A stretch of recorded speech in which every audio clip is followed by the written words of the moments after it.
I think he was really light on Action Bronson. You want to know what? Ghost has grown a lot too, and so one thing is, and this is what I mean. Like Ray has been such a statesman and such a representative. It's almost like you could feel Ray like playing the back the whole time and really letting Ghost talk. Like, yeah, I've been here, I've done that. Everybody know how I feel about everything. Like, go ahead and talk, Yeah. Ghost. Well, I And mean, so, again, with the Action Bronson thing, I don't mean to cut you off, but I feel like he deduced it down to the guy's voice sounding like him. And I think it was more than that. Me as a hip hop fan, as a Ghost fan, I could never really rock with Action Bronson's music because he was saying like the same words that Ghost would say and saying phrases. It wasn't even just the voice. Like he like it's me and stuff like that. Like nah, man, yeah, that's stuff you can help. You know what I'm saying? real Like talk. you can't help the tone of your voice. Real talk. I got the impression that Ghost ain't even really listening to his catalog like that. You feel me? Right. I got the impression that it's like he's probably maybe heard 10 joints. I You think know? Ghost he wasn't even trying to throw a cheap shot at him. I think he legit thought it was him. Because he said the way it kind of came about, he was, heard something. It was on a feature. He was like, when did I do that feature? Like, I don't even remember doing that. Because when you got like a lot of verses out there, you don't really know. Like, I think people think that in this game, people go in there and just collab with people. But he probably had a bunch of verses floating out there, as we've seen with that $1 Million Wu-Tang album. These guys don't know where those verses came from. They just know they went in the sessions, did them, and they pieced it together and put it on the album. I think he legit thought that was him for a second. It might have made a joke about it, but that was it. I mean, so I remember one time Ice Cube did an interview, and it might have been with Big Boy's Neighborhood out there in LA. And they was asking, I think they were talking about like their favorite song off America's Most. And they were asking Cube to rap it, and Cube was like, he's like, I'm not even sure if I remember that shit. Exactly. Do people understand, like, first of all, how long ago that stuff was? He's like, no, he said that. He's like, dude, he's like, I wrote that in like 1989, 90, 90. He's like, I don't even remember the exact year I wrote it. Yeah. Like, I remember even the great GZA, and we know he is heralded for his incredible memory, his ability to, just basically write in his mind and then go out there and spit it out. He said he had to go back when they were doing that Reasonable Doubt anniversary show. He said he had to go back and listen to those songs and relearn them, some of them. And that's right. Reasonable Doubt. So, right. Jay probably not riding around listening to Can I Live and Regrets anymore, though. You know what I mean? That's right. What I'm saying. Niggas want my old shit. Buy my old albums. I mean, when the first couple lines come in, you might remember then. But again, these guys have done so much work. They've been in the game so long. And they've done so many other things outside of music. Like, Ice Cube's had to memorize full out lines in movies and films and shit like that. So he might forget a song or two. No, absolutely. But yeah, as far as the whole, sounding like somebody, I just, I saw it when it happened. He was on Max Kellerman's show. What show was that with him and Marcellus Wiley? Good Friday afternoon. Friday. It was something. Drive, something. Yeah, I know what you're talking about. Yeah. Let us know in the chat. We'll get it right. But yeah, he was on that show, and I was watching it, and I saw it when it happened. I was like, yeah, this is gonna be a problem, because he was like, yeah, Ghost don't do it like this anymore, or something he said like that. And I'm like, wow, that's hella disrespectful for somebody that, let's keep it real, you took their style. This ain't by chance and nothing like that. Like, I'll give Sean that whole, I kind of sound like Young Biggie. That's a by chance thing, but Gorilla Black's not a by chance thing. Like, you out here talking about put the potato on the barrel, that's intentional. You know what I mean? That's different. And that's what Action Bronson was doing. I mean, I was never a big fan just because I'm such a big Ghost fan. I'm like, yo, niggas sound like Ghost. Next. Right. I mean, I just couldn't do it. And I know there's a lot of West Side Gun comparisons with Ghost. And I guess as a Ghost fan, I just don't hear it. You know what I'm saying? Maybe because the flow isn't there. Vocal tone is one thing. But the flow and all that stuff. Like, even he said that, Doom has some of his flow patterns. But I mean, I never really got that because Doom's tone is different and he has his own spin on it. Right. So yeah, there's Offshoots. ways to be influenced by somebody, or your voice sounding like somebody and not sound like them. Like I've been told that my voice sounds like Ludacris or Common's voice, but if I rap, I'm not gonna be out there rapping like them. Like, you know what I'm saying? Your rap voice was more like Andre's, if memory serves, Mike. That's who we used to compare you to when you did rap. See, there we go, gassing me up for the public. There we go.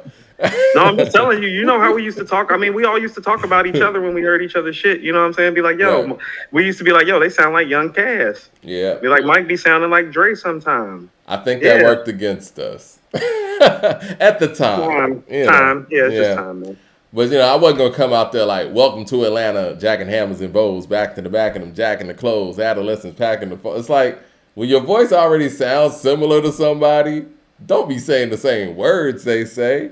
And that was my thing with Action Bronson. Don't take their vocabulary. Exactly. And I'm glad that you brought that up. So the most fascinating when they was asking to pick them, did you see that part? Did you get to that part? Yeah, I got to that part. What do you think the most fascinating pick 'em was? I need to be I didn't understand how they were confused with, or not confused, but it was kind of like a wash between Mobb Deep and MOP. And with Nas and with Jay, those were very political answers. I didn't, you know what? I stopped right there. What was the Nas and Jay thing like? I didn't. They washed it.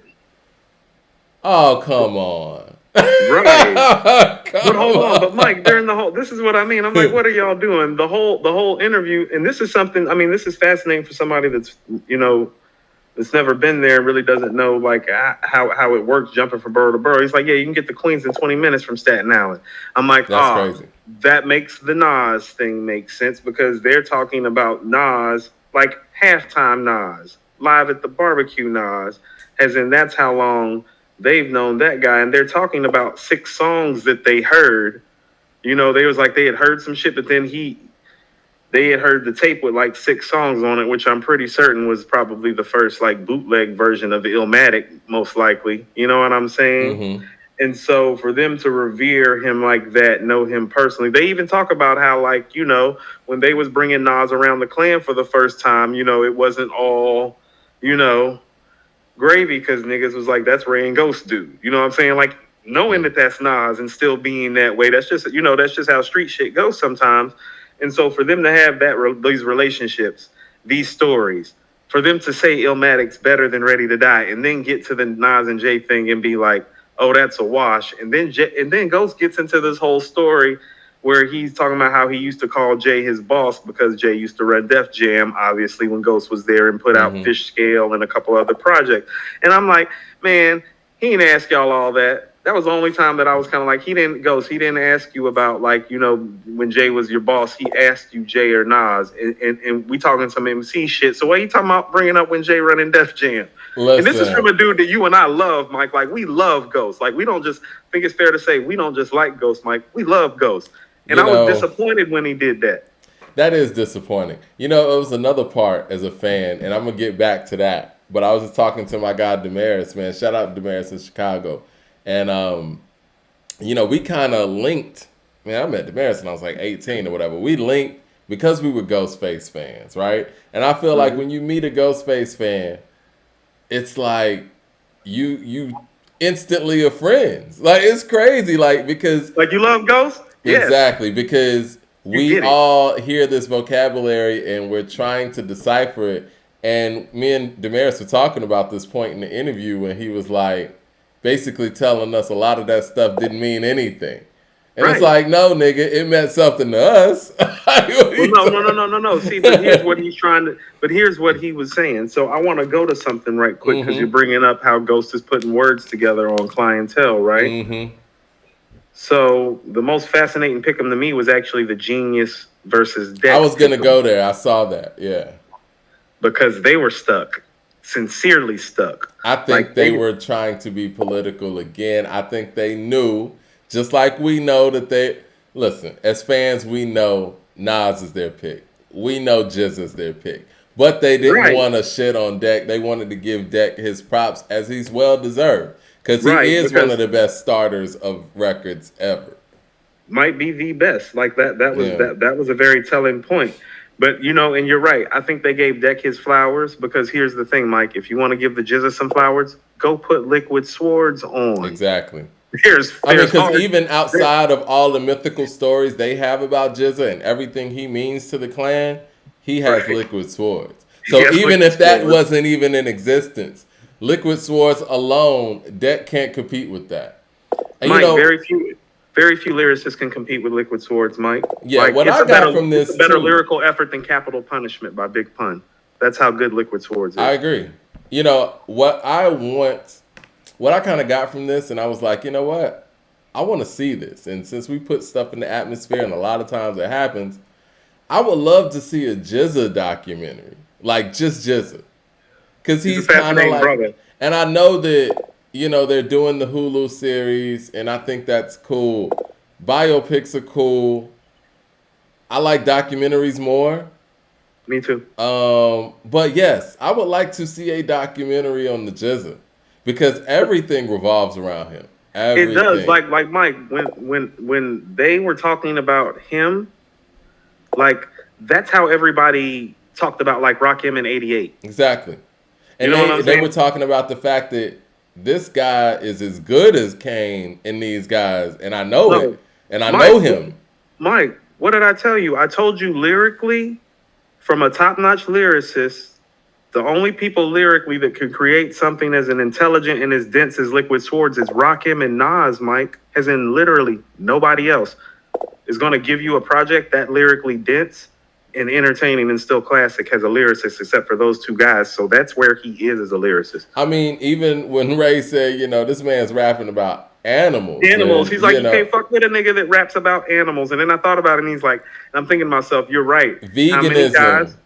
Like, I think Nas Him is and the Nas. only one. Him and Nas. Yeah, him that's and Nas. it. That's why Ghost said I would have loved to hear him and Nas together. So, Mike, I'm gonna tell you some like real like hip hop head shit. One of my first real hip hop head moments, Mike. Always wanted to hear New York State of Mind, the vocals to New York State of Mind, over the Killer Hills 10304 beat. Because their styles are both so dense and so intricate, I feel like you could fit a lot of their patterns into the same beat structures. So you could put their shit on each other's shit. You know what? That's one of the collaborations that, because a lot of the times we talk about these dream collaborations. Like, I wish Rakim was on, Only Built for Cuban Links. You know what song I'm talking about? Glaciers of Ice, yes. And I wish Ghostface could have made it on Skew It on the Barbie or whatever. But GZA and Nas, I would love that collaboration right now in 2021, 2022. Anytime, Mike. Anytime. Do it. Right. So when you go, so let's go to the tracks where Ray is talking about how, like, because it's just not Animal Planet. He also has labels and publicity. Mm-hmm. And so when you listen to how he forms his word together, it's like, no. Nas the only other nigga I ever heard that can do something like that. No, that's real shit.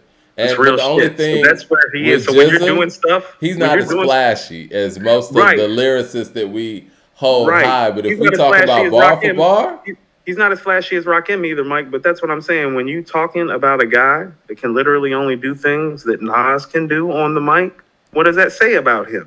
And this is the guy they're learning from. And so when you start looking at how nice they keep going, it's like, well, look at who fundamentally they had to spin off of. Even little shit like before I blast the mic, RZA scratch off the cereal. The cereal? That's crazy. Crazy. That's Rakim shit. And you know what I'm saying? Like Mike, unbalanced like elephants and ants on seesaws. That's Rakim shit. That's Rakim shit.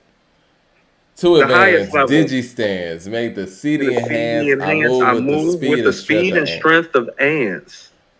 Like yeah, herbal vapors and biblical papers, smoking exodus. Yeah, it's Nas. That's some Nas shit. It's crazy. Yeah, I would love to see a GZA documentary, and I would love to put it together. Whatever. I don't care who puts it together. He's teaching like what? He's teaching like physics at Harvard or something. Something. But I would still love a GZA and Nas and shit. Throw Yeah. Rakim in there too, Yeah. collaboration. You know. Yeah. I mean, put Thought on there. Go ahead and make it. Those are my 4 favorite lyricists. I love Thought. I think Thought's just a beast on the mic, but lyrically, I don't. I mean, I couldn't quote stuff like what I just quoted from GZA. Like, No, Thought got stuff it's like different. I'm an ocean without a coast going back to Cali. Like, you know, Yeah. he thinks different, but he's got bars on that level. Oh, yeah. Like where the metaphors and the play comes together, you know. Yeah. Because I mean, again, when we're kids listening to let's just say shadowboxing again, because Meth is so flashy on there, and then you hear GZA's verse, it's like this is a dope verse, but then you hear it years later, and you hear it as an adult, you're like, whoa. Mike, amplified sample through vacuum tube compression. I mean, That's Rakim. Yeah. Yeah. And you know, he stood on his square every time he got in these collaborations with these flashy MCs. Like, these are all-time great MCs. Meth, Ghost. And even if you look at, like, older gods, you know what I'm saying? Like, Love how older gods. Yeah. Like, Ghost comes in there crazy. You know, I flow like a bat out of hell. Evil acapels. Fly spitting out of my grills. And it's like, no, Mike, he stands on his square every time. What that shit go say on there? We like Dorothy Hamill on ice. We might circle. It's like, did this nigga just bring up a figure skater in a bar? A figure skater from the 60s, Mike. Dorothy Hamill's the first figure skater for the U.S. to ever win gold for the women. I think it's like 1960, 1964. This is Ghost in 97. They that educating, man. Wu-Tang is for the kids, man. But yeah, I would love to see. That's what I kind of got from this too, man. When they were talking about the origin stories with, you know, GZA, he has one of the more interesting origin stories that people don't talk about as much. And he's from Brooklyn, Mike. Which was, we've known that, and he references it on Liquid Swords. But it's like, so you can see he brought that hip hop feel to them that maybe they were missing from being out there at Staten Island. It's a little disconnected. He's a veteran, and he taught RZA how to rhyme, which is an incredible feat. Mike, and he wrote most of Return to the 36 Chambers. He did. For Dirt. One of my favorite records. And it's crazy because that's probably the most entertaining, you know what I'm saying, solo effort from the Wu. No, it's not as entertaining as Supreme Clientele, but I get you. Well, I mean, of that first batch. Yeah, the first batch. Batch. Clearly the most entertaining album of the first batch. It's Dirty. What did he write on there? I mean, Mike, if I'm not mistaken, there's like 17 songs in there. I think he penned like 11 or 12, like Snakes. Like all the lyrical shit on there is GZA. All the wild shit is Dirty. So pretty much like the classic Dirty shit, Dirty wrote, but all the lyrical things about that album together is GZA. So it's like Dirty wrote Shimmy Shimmy Y'all, Baby Come On, Brooklyn Zoo, and some other stuff, but most of that shit is GZA. At least half, Mike. But speaking of ghostwriting, man, I went back in the comment section of one of our previous episodes when we were talking about hardcore. Like, somebody, you know, came in there and was roasting me. It's like, yo, you ain't heard none of the reference tracks. There's only one reference track out there. Big didn't write this for her. Yada yada. Mike, I don't know how true that is, but Mike, it is what it is. Mike, their perspectives on that album that just only a woman can express articulately the way that she did, you know, nasty or not. You know what I'm saying? It's he just said like that Big helped her with the flow and all that stuff. Right, that's what I'm saying. You know. He was a coach. He Phil Jackson on there. No. She Kobe on that album. She out there shooting in the gym.